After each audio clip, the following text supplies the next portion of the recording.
Now, congressional Democrats say Republicans are denying reality and that GOP leaders should concede that the presidential election was won by Joe Biden.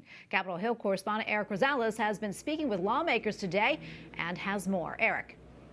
Well, Tracy, Democrats say it's time for Republicans to move on from the election and work on some real COVID relief for the country.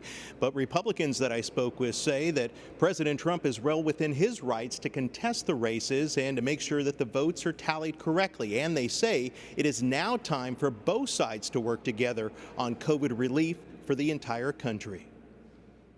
It's most unfortunate that the Republicans have decided that they will not respect the will of the people.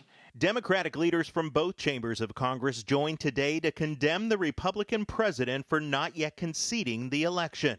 These frivolous lawsuits have less than a snowball's chance in hell of succeeding.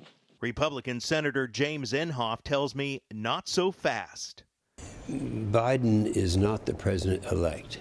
My feeling is he should be the president-elect before he's entitled to the information that the president would normally get.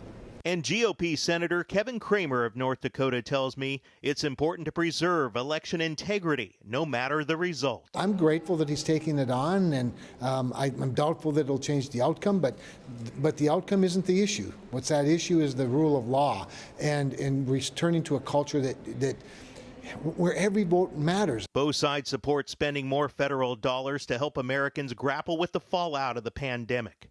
But how much money and how to spend it, that's where there's still big disagreement. And the HEROES Act should be the starting point, not an emaciated bill that prioritizes protections for corporations and considers the needs of American families as an afterthought. The House Republican leader says Democrats are blocking aid designed for the Paycheck Protection Program.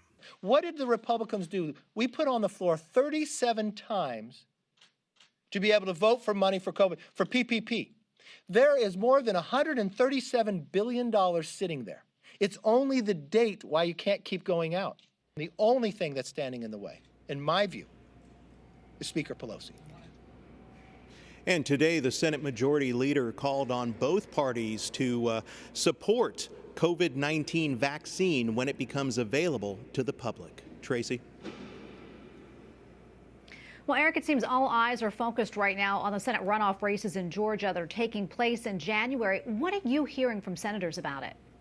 You know, I spoke with several senators about that, and Senator Cramer from North Dakota, he told me that he actually plans to hold a number of fundraisers to help the GOP candidates. And then Senator John Kennedy of Louisiana, he plans to physically go down to the state of Georgia and to vote, and to, not to vote, but to help gain support for the two candidates. Tracy?